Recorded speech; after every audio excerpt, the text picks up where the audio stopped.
Cageside with John Morgan.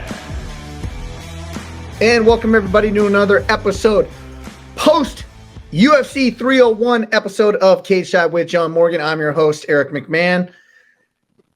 Now you hear this a lot, don't judge a book by its cover. That applies to UFC 301. A lot of haters out there, but there weren't much haters after the event because it really was a very, very good pay-per-view. With that being said, to break this all down, that card down, and some things that are looking ahead is the man. Follow him on X, John Morgan _MMA. And the man who's now going to be dropping exclusive content to Grind City Media, that John Morgan. What up, brother? I love it. I love it. A little bit of a teaser there. But you're right. You know, it's funny. You and I even said last week, okay, look, I get it if you're not that excited about this pay-per-view. Maybe this one, listen, right after UFC 300, how's it going to even compare no matter what the card was? But on paper, the lineup looked a little bit like, I don't know, but man, I had a great time on Saturday watching that event. Man, it came out, it had some amazing highlights, some great storylines, and just a fun card overall in Brazil. Okay, so some things I want to go over. Mauricio Ruffy, got to talk about that guy, right? Bro, I was gonna give you your props on that one. That was in my notes to make sure you got some shine, because what did you say last week? You said, listen, I've been in the cage with this guy, and this man is something special. And I'll tell you what, he looks like something special. Dude, so I want to touch base on him for sure. And then obviously we're gonna get into the main card because Pereira, little bit of controversy, and to me, there's a lot of controversy there that not a lot of people are talking about. But to me, there's a lot of controversy in that fight. Then I want to get to Anthony Smith, and I want to get to eventually the main event. So let's work backwards then. I said main event last. Let's talk about the main event first. All right? Yep. Pantoja, Erceg, phenomenal fight. What'd you make of it? Really just impressive. I mean, coming into it, I think, I, like a lot of people, said, look, man, I know you might not know the name Steve Erceg, but the guy deserves to be here, right? Now, maybe it's a little too soon, but I think he would have eventually worked to this place. And it did end up being a little bit too soon for him, right? I mean, I think maybe he showed some fight IQ issues in the final round. Maybe the team wasn't quite ready for it. They had some of the advice and the scoring that they had, although they weren't completely off base. But it ended up being even better than I anticipated. I thought there would be some moments on the feet that were concerning for Pantoja, but ultimately I expected his grappling to dominate. And that is kind of what happened, but it was more than just moments, right? I mean, Steve Erceg was gaining rounds, and as you said, I mean, you said immediately, yeah, there were issues because, man, he's within, maybe one poor decision of a takedown away in that fifth round of walking away the UFC flyweight champion. And so, man, I really, really enjoyed the fight, and I was heartbroken a little bit for Steve Erceg afterwards as as the score was being read out, and you saw him kind of turn over to his corner like, one round, man. Oh yeah, 48-47. He's like, one round, heartbroken. But, and I tweeted it out Saturday, and I'll say it here again. I think this is a man that gets back to this position down the road. I think he proved to the world that, yes, I know I only got here through some circumstances and some chances, but I deserve to be here, and I'm going to be a factor in this flyweight division for years to come. There's two things I want to talk about really quick, but I want to pose the question to you first. Let's take the rounds out of it. There's no controversy with the scoring. No controversy, right? None. Nope. If this was on the playground or behind the school, who won the fight? Well, judging by the blood that was gushing down Pantoja's face and the damage that was done on him, if it was on the schoolyard, you might lean to Steve Erceg over there and say he's the one that got the best of the shots in there. So my point in saying that is that, listen, the fight IQ was the difference maker in the fight. Erceg did all the damage, pushed most of the pace, had the bigger moments repeatedly. Now, here's where I want to get into where a corner can literally kill you. Your corner can kill you a lot of times. And trust me, there's so many times, especially in lower level pro and definitely amateur fights, where I'm the referee in the cage and I'm listening to the coaching going on. And you hear it all the time, probably sitting in the announcer. And they're like, do this, do that. And I'm like, hell no, you do. That's the last thing you want to do. I hear it all the time, and it makes me chuckle, and I'll go talk to the other ref in between fights, and we'll have a good laugh about it. But you're never going to say it out loud or, to the fighter or the coaches. But there's some horrible, horrible takes by coaches. Where they did him a disservice is, I understand why they did it though. Like, you're down 3-0, you're down, where I had him down 2-1 at that point after 3. Yeah. I had him down 2-1. Okay. Albeit he was winning the fight in like the damage and all that. But by telling him he was down 3-1 and we need a finish and we need that, you have to know your fighter. If you're going to say we need a finish on the feet. You need to knock him out, because I guarantee you where Erceg was going with this is like, okay, I got to take him down. Like, I have to win these next 2 rounds. So I need to get on top. I need to whatever it out. No, you needed to keep the fight on the feet. And after the first loss in a scramble on the takedown where he got reversed, like, your corner needs to say, okay, now we're going into the 5th. This is a very close fight. It can go either way. You need to stay on the feet. You need to stay on the feet. But they didn't say that to him, and it cost him the fight. I put this, I'm not going to say solely on the corner, but a lot on the corner not giving the tactical advice needed of saying you need to knock him out on the feet. Yeah, I think that's the real important part, right? Because I heard the same thing, right? And it's interesting because Dave Torelli did have him down 3-0. So it's not necessarily inaccurate to say that you're down 3 rounds right now. No, that's what I'm saying. They were doing what they thought at the time. Yeah, but there's 2 parts of it, and I think you nailed it, right? First is, you got to know your fighter, number one. Like, I mean, that's got to be a little bit deflating, right? To be 3 rounds into a championship fight and your corner to be saying, hey, you're down 3 rounds. That's got to feel like, man, nothing I'm doing is working. When in reality, on 2 cards, you were down 2-1. So you did win that second round on a pair of cards. So, but again, I trust that they know their guy better than we know their guy. Maybe their guy needs that type of, honesty and that type to really know what's going on.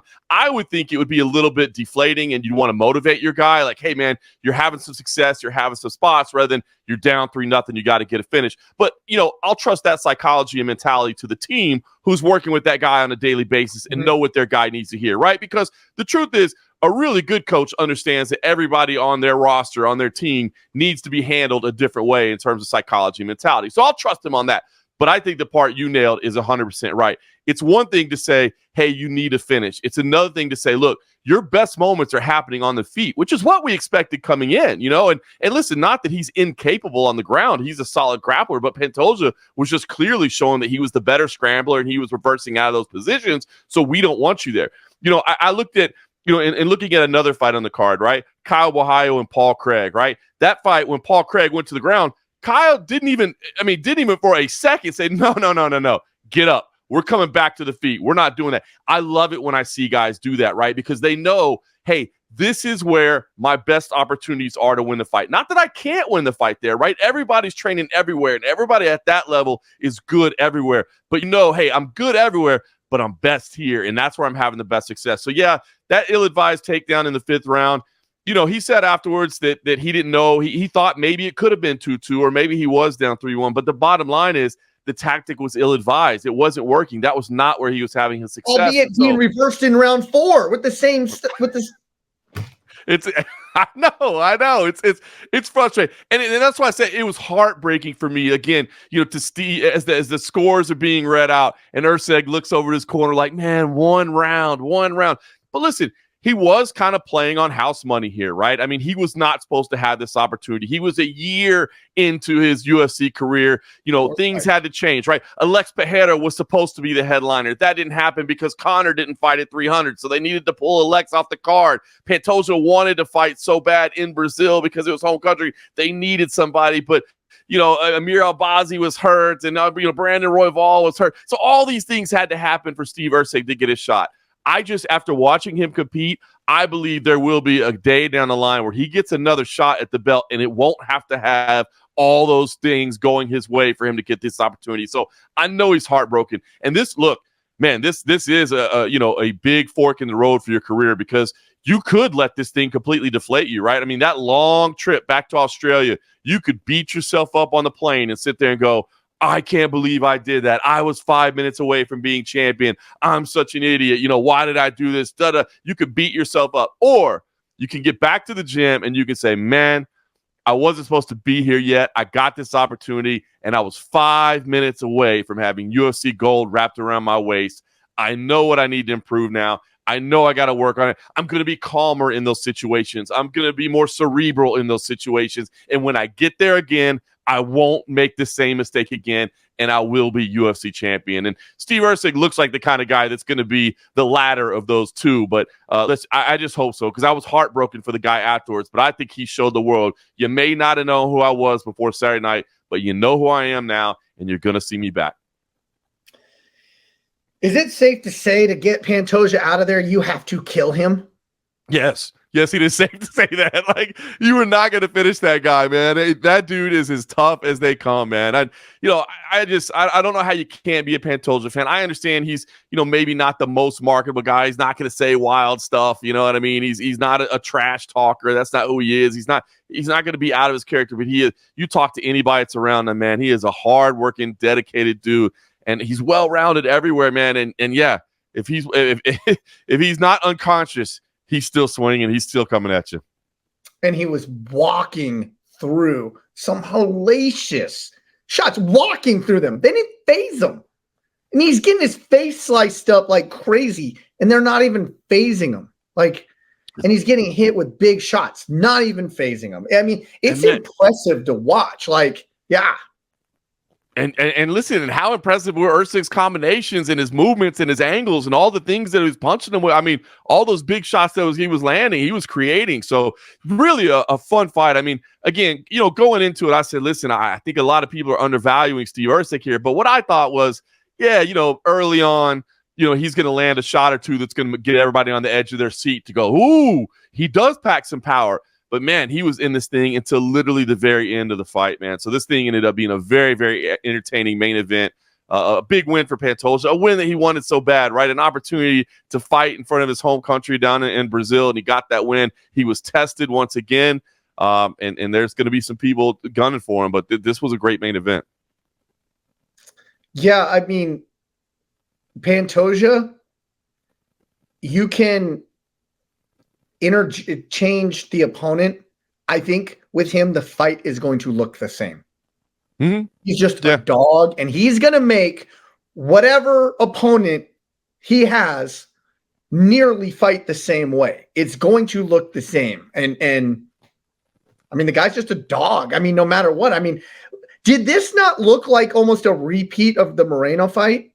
100%, man. It's just, I mean, look, as you said, that's just the way this guy fights, right? I mean, he's incredibly dangerous. He's got great grappling. He's got great. I mean, I would say, if anything, his grappling game is probably where he's most dangerous. But man, I feel like at flyweight, like, everybody can grapple, right? Because there's those small guys with quick transitions and pace. But man, he's so dangerous. But the durability is something special. And man, I mean, you look at the career record now, bro.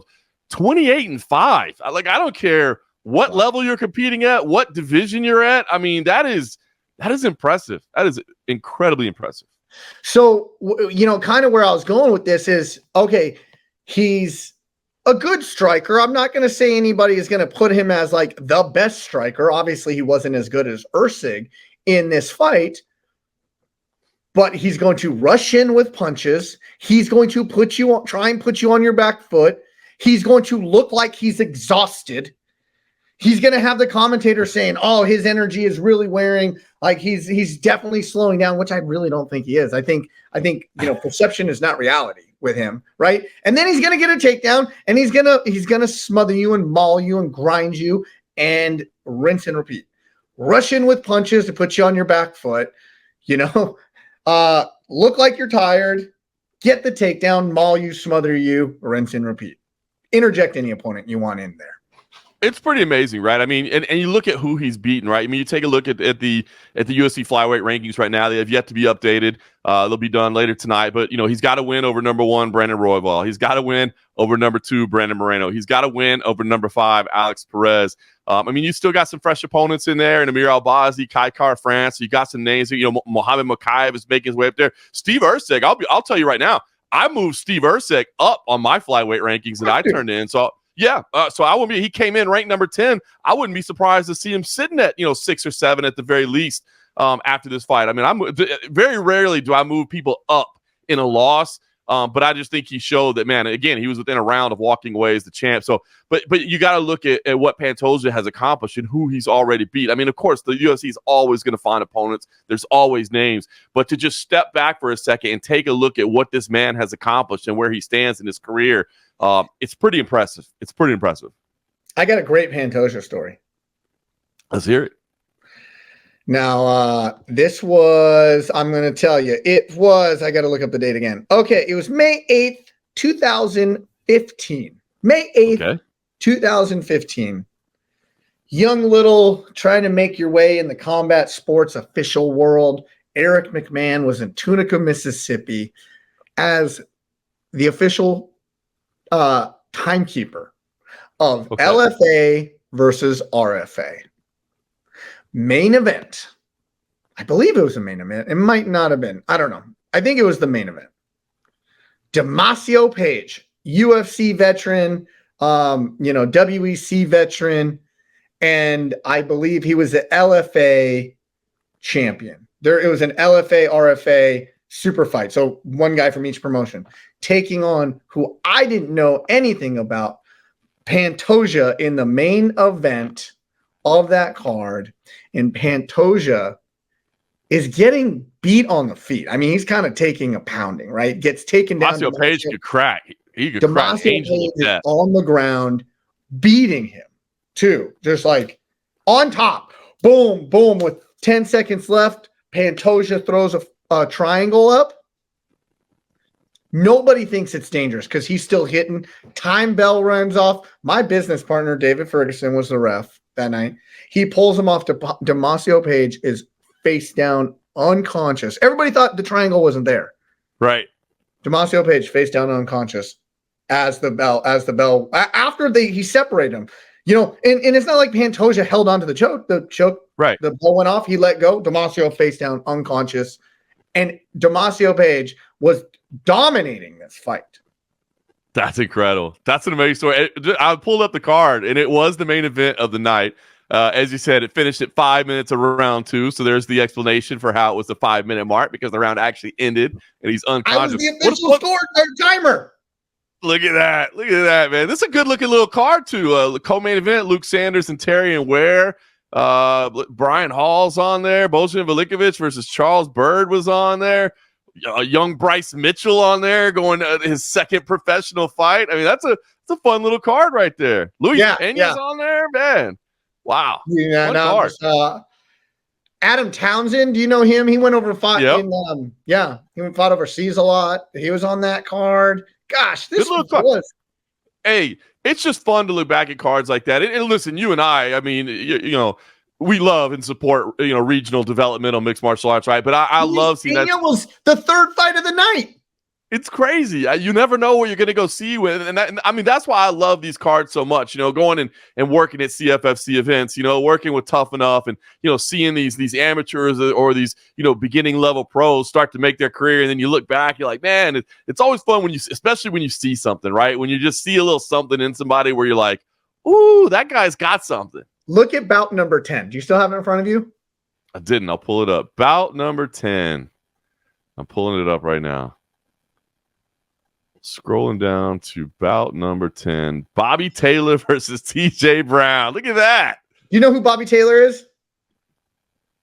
Well, I should remember Bobby Taylor. Let's see. ODB. Bobby Taylor is literally the number 1 ranked. He's not the champion. He's the number one ranked welterweight BKFC fighter. Right? BKFC. Yeah, I'm pulling up his record. Yeah, that Bobby Taylor. Okay, of course. That Bobby Taylor. He's a knockout machine.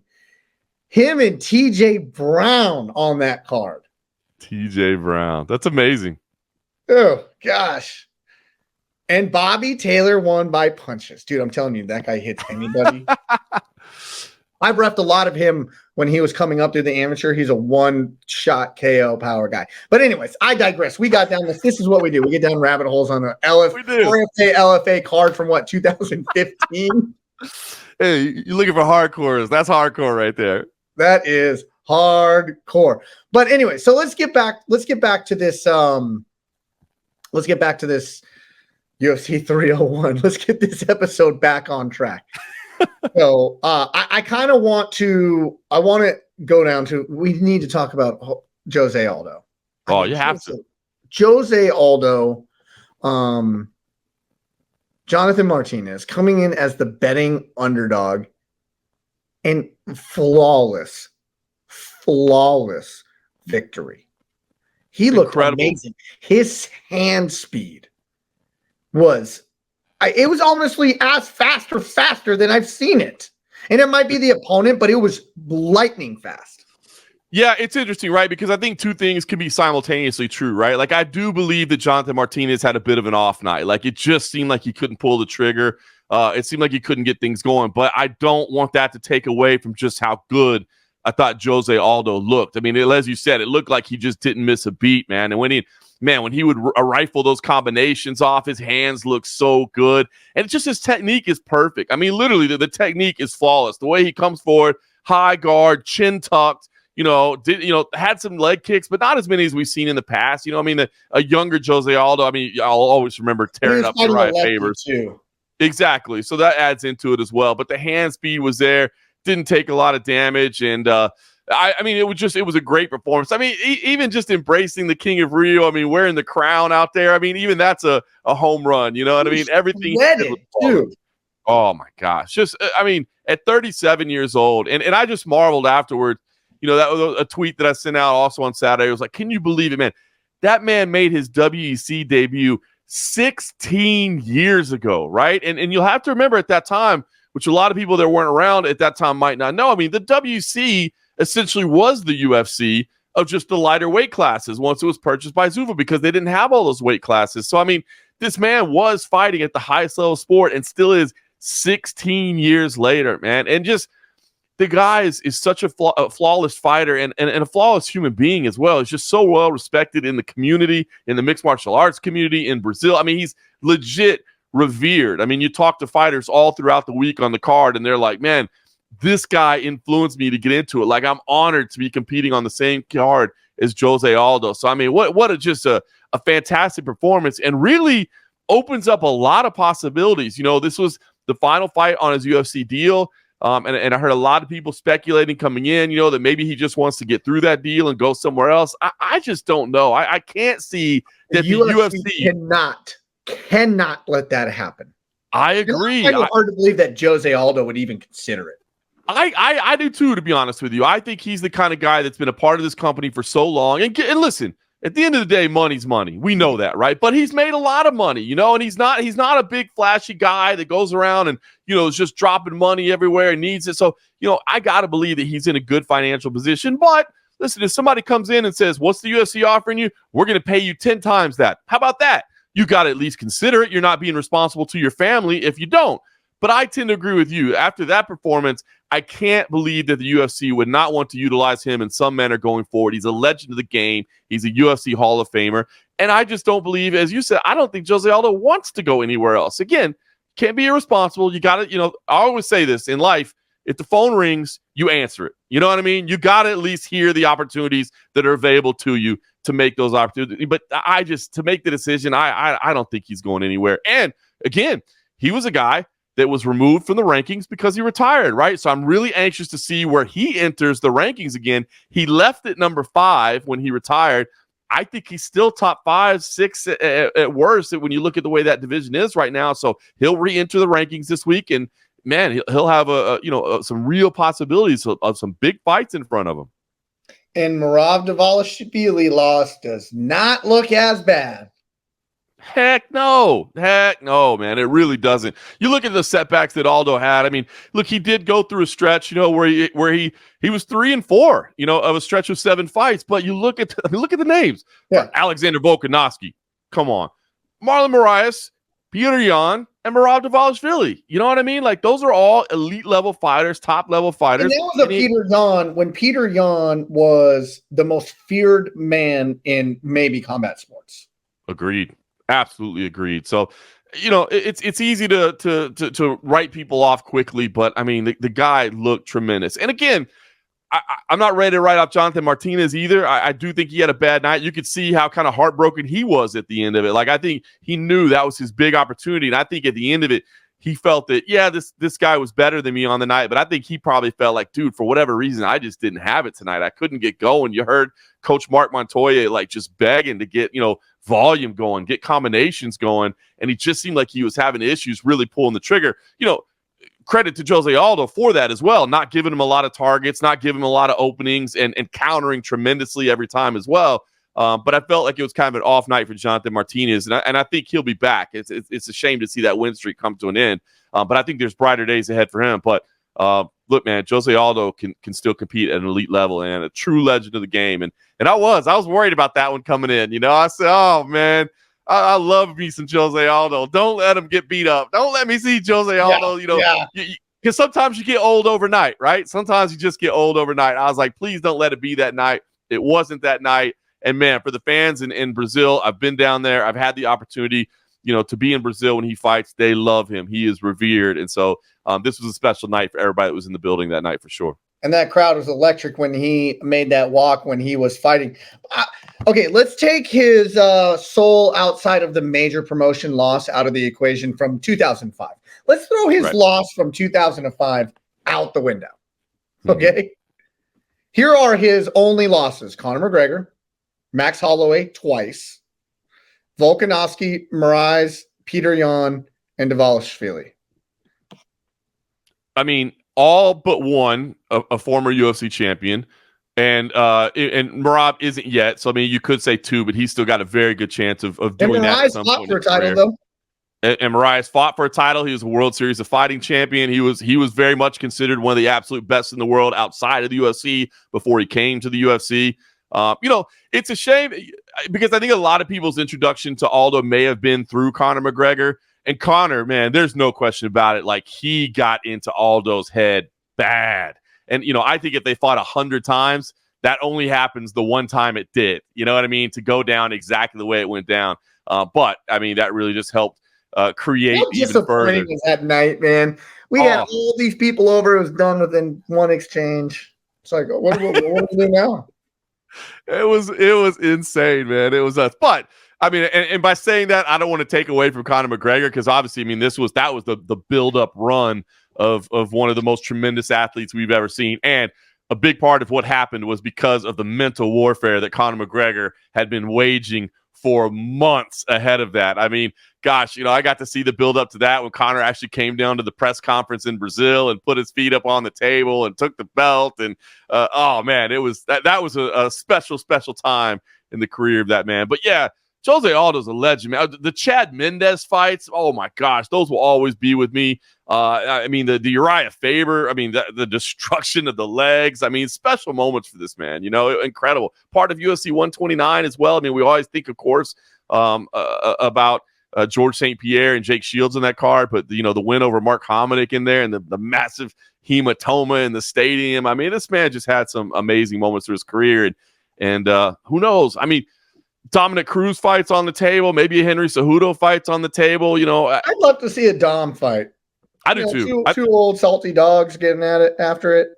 I would love to see that fight. I really hope they can make that fight. To me, that's the fight. Two legends of the game, man. Two legends. The two guys that came over as champs from the WEC, right? I mean, they both fought on the last WEC card and came over as champs. So I would love to see that as well. Moving on, Anthony Smith says you can't teach an old dog new. Well, no, that doesn't apply because he went to the old tricks. Yeah. Anyways, it just shows that you may be the biggest, baddest, newest dog on the yard, but you're not going to intimidate a grizzled old vet. Yeah. It's kind of fun to see that happen.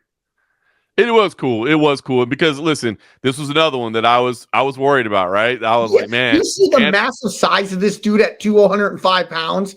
He may be the biggest outside of maybe, I don't know, maybe Ryan Spann is a massive 205 or two, right? But outside of maybe one or two guys, that dude was massive. Yep. And I was like, man, and you know, and I had respect for Anthony Smith for taking this fight, right? Because as you said, I mean, this dude always puts his hand in the air for the toughest fight. It's like, oh, Vitor Petrino, hot new property that everybody thinks is a badass. Oh, and you want me to fly down to Brazil to fight him in the belly of the beast? Sign me up. Let's go. You know what I mean? And so amazing, right? Comes out, lands the nasty low kicks. All of a sudden, Vitor Petrino is a wrestler, shoots into it. Anthony locks onto that guillotine. And he knew he had it too, right? You could see he's like, I'm not letting go. In his face, like, take me down. Yep. I dare you. Got this. And just, I mean, incredible, man. Great win for Anthony Smith. And just showing that, I mean, he still belongs at the top of the heap. You know, this far, 57 professional fights in. And I know he's got more than that aren't on his record. I mean, this dude just, man, he's a fun guy to watch fight. And again, a guy that does not avoid anything, a guy that asks for the biggest fights, the toughest fights available, will take on anything. I don't know how you're not a fan of Anthony Smith. You know what I mean? He's everything we want in a mixed martial artist. If we're going to say that there are levels to this game, there are levels of the game, and there's levels here too. And this is where Petrino didn't have it because listen, you could be a white belt in jiu-jitsu and know when your neck is in major jeopardy and to not pull a takedown right then. Or if you are, let's pull him up, rotate, then come down. He didn't do that. Just picked up and went straight. Like, it was so mind-boggling. And Anthony Smith was just like, I dare you. I dare you. And he did it. I don't get it, but I think this is going to be one of those fights for Vitor Petrino. I mean, look, it's his first loss, right? And I think that you see that. I mean, other than Khabib Nurmagomedov, right? Like nobody retires undefeated. And I think there's these lesson fights, right? Because what he did, I mean, you literally just walk through tactically the two options that he had available, right? It's either A, bail out of it, or B, if you're going to drive through it, make sure you clear the legs on the opposite side so that there's no pressure on the neck. That's textbook, right? I mean, you drill that, like you said, white belts drill that in classes, right? But I think you get to a point when you're tearing through everybody where you just get this feeling that, like, I'm unbeatable. I'm the juggernaut. You know what I mean? Like, I know that this isn't, tactically the right way, but because I trust in my physical gifts and I trust in my strength, I know that I can just blast through this guy. And that's going to be the type of fight where if you are an elite level fighter, you realize, oh, wait a minute. When I get in these situations, I have to follow the book. The textbook is there for a reason because this thing has been drilled thousands of times and this is what works to get out. Yeah, sometimes you just scramble and get creative, but there is a textbook for a reason and you got to follow it. Yeah, I mean, just tactically not the smartest move. Now let's go all the way down to the early prelims to the fighter that I said, let's be on the lookout for. And the only reason that he was even on my radar is because I reffed his Contender Series fight. Right. And I remember just thinking, like, one, at 70, dude, this dude is massive. And then number two, at 70, is that he can crack. He can crack. I want to take you a peek behind the curtain here. So we've talked on this show a few times about Kevin Peace, right? Mm-hmm. Kevin Sweet Pea Peace, LFA prospect, or not LFA, I'm sorry, CFFC prospect. With the run that the kid's been on, he could probably get a Dana White Contender Series fight this summer. Just a stud wrestler, stud fighter, stud everything. He actually, I've known him since he was a young fighter. I don't train with him anymore. He's off in Florida, doing better things. But he actually sent me a direct message that night. And he says, yo, Ruffy, how do I stack up? ? Because he saw immediately that dude was special. ? And I said, Kevin, I think your skills stack up head to head with anybody in this world. But this dude is twice your size. It's true. It is true. You know what I mean? And so he was huge. He's a huge 170er, and he hits like a Mack truck. And we saw it this Saturday, if you were turning in to the early prelims, you saw Ruffy just crack Malarkey and get the TKO finish, 424 of round number 1. And then he calls his shot. 10-1, 10 knockouts. I mean, that is impressive, right? And by the way, the one loss he had, Manuel Sosa, who actually came through the CFFC and recently signed with Bellator and is undefeated, right? So the only loss he has is to, by the way, another absolute stud prospect in Manuel Sosa. But Ruffy looks like the real deal, man. This was great. You know, Dean Thomas chimed in on the broadcast and made the comparison to Conor McGregor. And, you know, in some ways it's like, oh, well, he kind of got the facial feature with the goatees and that stuff. But it is the way that style that he moves. It kind of does remind you of that early era Conor McGregor, that real kind of loose karate style stance that he brings to it. But I mean, unbelievable, man. And gosh, that team, that Fighting Nerds team is building something special there. And man, this dude just seems like a physical specimen, like a smart athlete as well, you know, that understands the tactics of the game. And yeah, the sky's the limit. You saw UFC CEO Dana White saying, you know, one of the greatest debuts of all time in the UFC, and it really was. I mean, it's just absolutely spectacular. This is somebody to write on your short list of names to remember, because he is going to be a factor in this division in quick fashion. It always helps when you get the boss looking at you too. You know what I mean? You start getting some opportunities that maybe swim along a little bit faster than, and because the lightweight division is tough, man. It's the deepest division in the sport, has been for a long time. But this dude looks like he's bringing something special to the table. So he'd always, I had been checking on him, like, when are they going to give him a fight? When are they going to give him a fight? Because he made such an impression on me from how hard he hit, what good a shape he was in. And he fought a Team Eagle guy and the Contender Series, Magomedov that night, who was also like one loss or undefeated and was smashing through everybody. And Ruffy did that to him that night. And I remember just always thinking, like, that was my first fight on the big stage, right? Now, I have ref dozens of guys that were either on their way out of the UFC or on their way into the UFC, but now I'm reffing, you know, in the UFC, and he was my first fight I ever had. Wow. And I remember coming out of the cage that night being like, holy shit, like, this is a completely different level. Like, oh, I get it now. And I'm like, okay, I've reffed these guys on these level, but that's how much of an impact Ruffy made on me that night. That's amazing. Yeah, when guys stick with you like that, man, you know, again, when this is all we do, right? I mean, we do lots of other things. You got a number of hats that you wear, but when it comes to mixed martial arts, you're involved in it every single week, right? I mean, you're watching fights, you're training, you're in the cage, you're watching on TV, whatever the case may be. So when guys, when guys stand out to you like that, I think it's always important to remember that, because that's like, it's like this X factor, right? Like, you know, it's not necessarily just the execution of the tactics, but there's just a little something extra you feel in the movement or the power or the approach, you know what I mean? And you're like, oh yeah. So great that you noted that one. You were certainly in on the early one of this, because I think that there's a lot of people that had that impression of him after this past Saturday. Yeah, good. I mean, all in all, fun card. You know, and it always happens this way. These ones that are so underrated, they deliver. And I think 301 delivered. Now, nothing is ever going to top 300. All right? No. Right? No.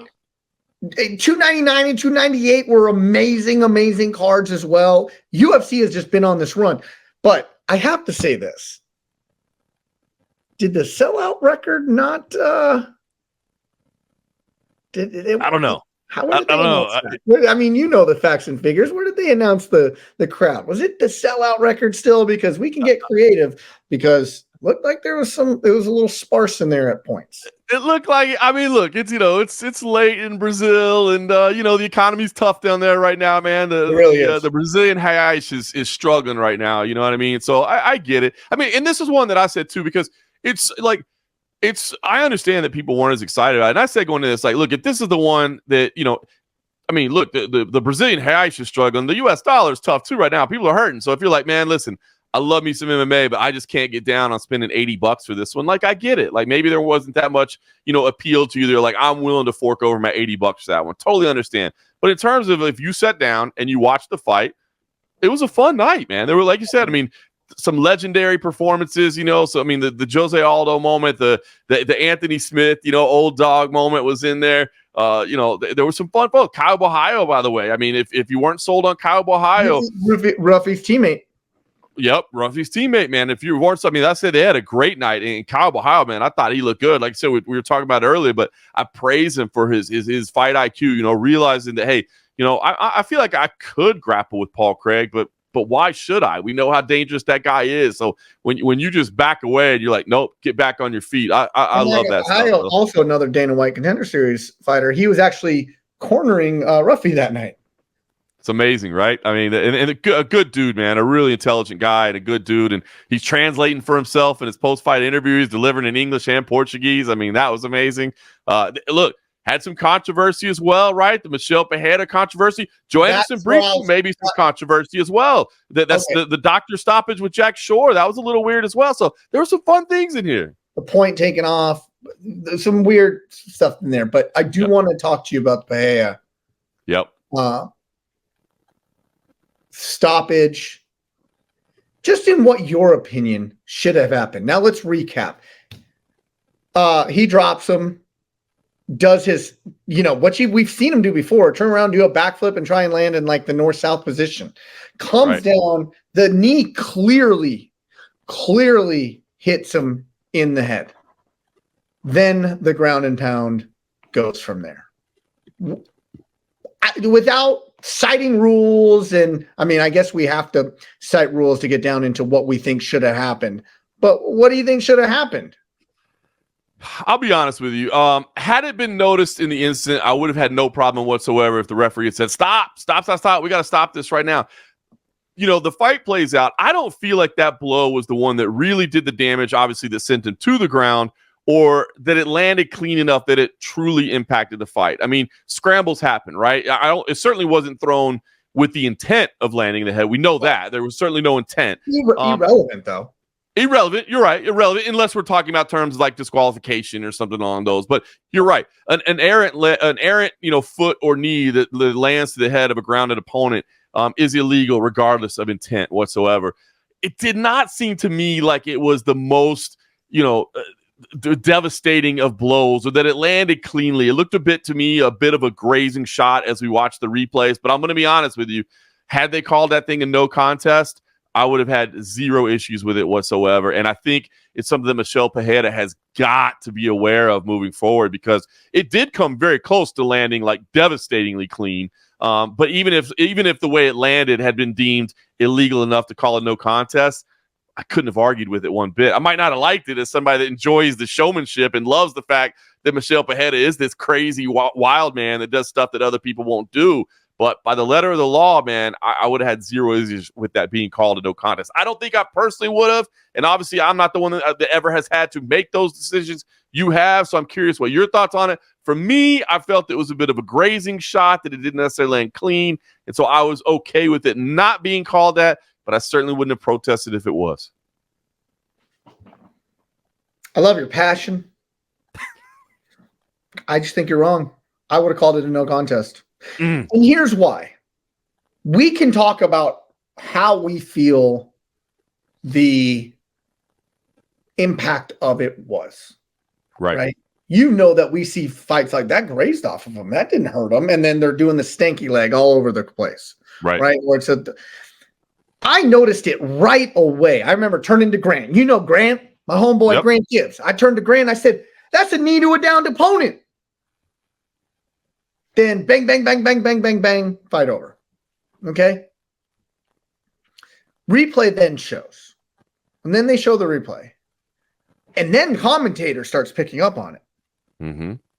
To me, whether it was a grazing shot or not is almost still irrelevant, but I did notice something in there. You watch his head. The shot was strong enough to make his head bang off the canvas. Yeah. To then which it led to. And if we're going to talk about severity of blows, it's not like the shot that dropped him was all that devastating of a blow. That was a grazing blow too. And it was almost like he was off balance, because you see him trying to catch himself on the way down. It didn't just sit him on his butt. So with all things being equal, right? Let's say it wasn't a devastating blow. The one that should have sat him down, sure as heck, wasn't a devastating blow. But I can make the argument that is irrefutable that led to the stop of the fight. I can make that argument, and you cannot refute it. There's no way that you can refute it. Because, look, I take a shot in the head, my equilibrium goes off. I didn't scramble because I didn't know where I was at. I was clearly cognizant because I pulled an open guard off of being sat down with the punch. I pulled an open guard. So clearly I know what's going on. The guy does an illegal move to me, albeit not maliciously, still illegal. Still illegal. Which led to the end of the fight where I would make that argument where here is what I think will happen. I think let's not piss everybody off right now and possibly make it right on the back end. Because there was clearly a big discussion on what they were going to do. Yeah. Yeah. That's interesting, right?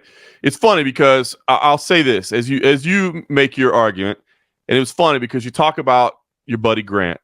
And the actual name that came to my head as I was thinking about this was TJ Grant, who you remember was at one time going to fight for the UFC lightweight title. He took a knee to the head in a grappling session. He wasn't even sparring striking. He was doing grappling and took a knee to the head and had horrible concussion symptoms and never competed again, right? And so it does make you think, like, how can you weigh the value of a shot to the head from the knee that did land, that did absolutely land. And what you just said makes a lot of sense, right? Because if we call this thing a no contest, I don't think we can really go back and review it afterwards and overthrow the no contest and make it a TKO victory again. But if we call it a TKO victory and we want to buy ourselves some time and, Ihor Potteria wants to, file an appeal or a review that we can go back and look at this, your argument is sound because you can't tell me how much it hurt or not. I mean, it's the reason why we give 5 minutes to everybody when they take a growing shot, right? Because there's no way for me to evaluate the status of your growing at that point. You know what I'm saying? You gotta evaluate your own. So you're right. As I think about it more, and as you lay out your case, and as I said, I wouldn't have protested had it been called a no contest at the time. But the more I think about it, I mean, it did land. And how do we say that it wasn't impactful or it was? I mean, there's no way for measurement. It's not a video game where we can see what the damage meter did at that point. Would you agree with the fact that he was cognizant when he got knocked down, he pulled the open guard? He clearly knew to pull that open guard. Yeah, and we always talk about, like, the tracking. Are you tracking your opponent? As you said, are you cognizant? Is that an able defense? So, yeah, you're right. You might have convinced me. Well done, sir. I think I might be siding with you now. I think I might be siding with you. And we made this loose comparison not just a month ago with Chris Weidman in the eye pokes, right? Should it have been a no contest? Should it have been a no contest? It ended up not being a no contest, but we made the argument. I just don't think we can make the argument for it to be a no contest in the Chris Weidman fight and not apply that same exact logic to this. Still a foul infraction, albeit not maliciously, still a foul infraction that led to the ending of a fight. If we both made that argument on the Chris Weidman fight, we have to do it here.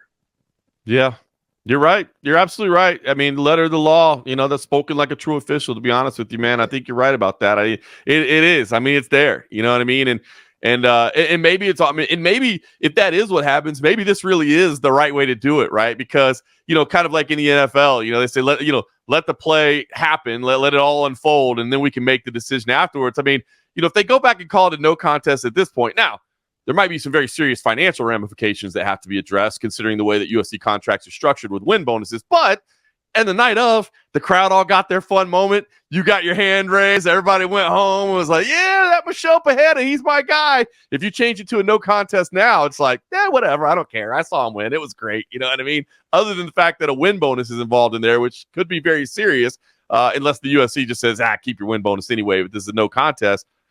That might be the way to address it. Possibly. I just think, listen, unless you've been in that position, and I've been in that position, guess what? Letting it stand and let the commission deal with it after the fact sometimes is the best way to deal with it. Yeah. It's true. And it is interesting. I mean, obviously the UFC at the referees working there at the highest level of sport, they have so many replays available to them, right? I mean, they could see all the different angles. And that overhead angle was really, I think, probably the best one, right? Where you could see that it definitely landed. And so at that point, like, I get it. I mean, that's great that you saw it in real time.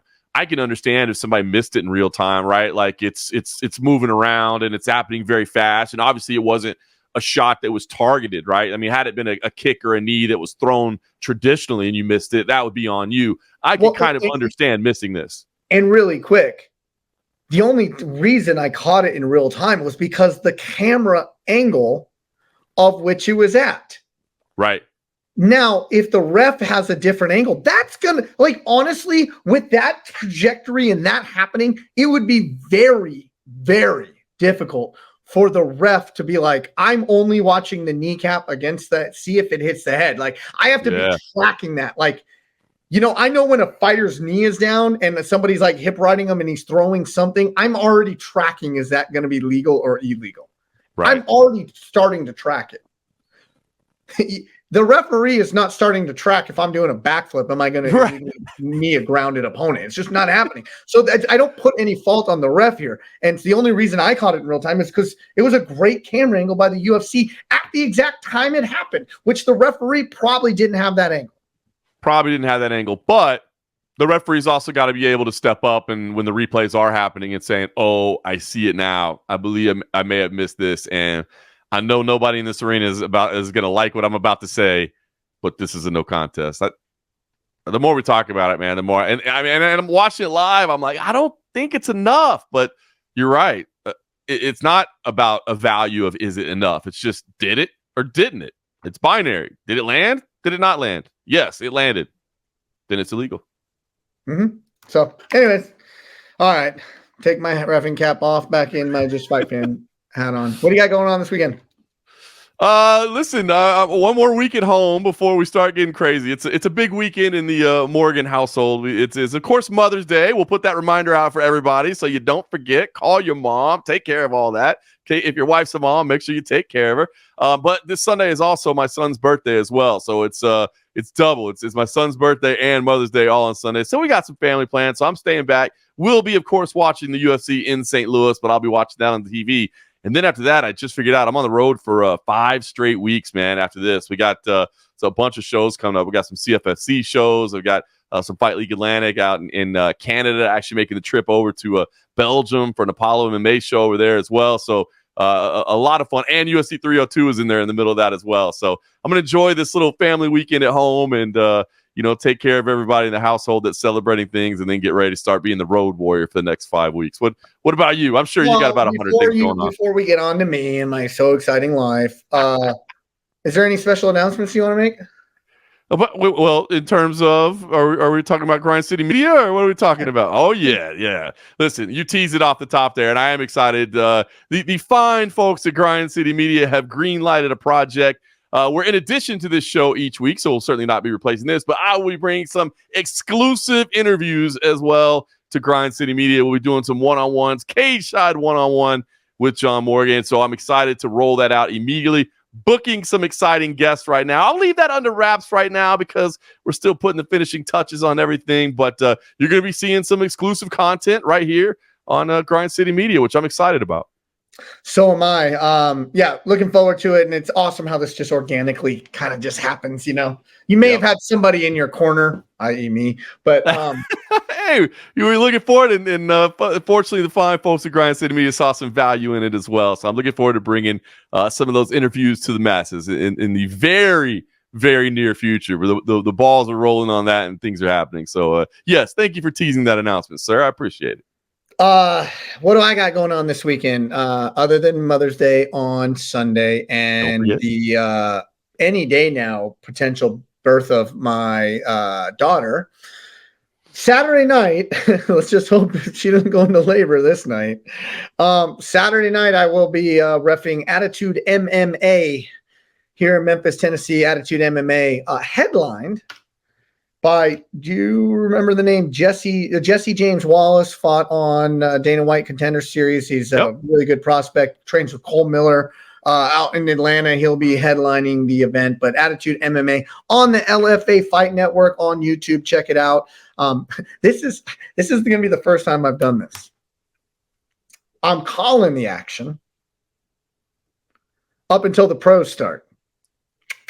Then I'm going to be reffing. Oh, look at that. I like that. Yeah. That's awesome. That is super You ever seen that happen? I have never seen that happen. I did one college wrestling event last year where I worked in the production truck all through the morning getting everything ready, and then I switched over to calling the fights when they started, or calling the matches, I should say, when the duel started. But I don't think I've ever seen somebody commentate and then officiate. I like that. Commentating the AMI. I'm commentating the AMI card. I'm reffing the pro card.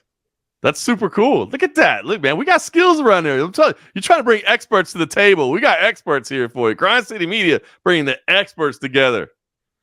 Yeah, but it'll be pretty cool. So that's what I got going on. So with that being said, for John Morgan, I'm Eric McMahon. Enjoy the fights.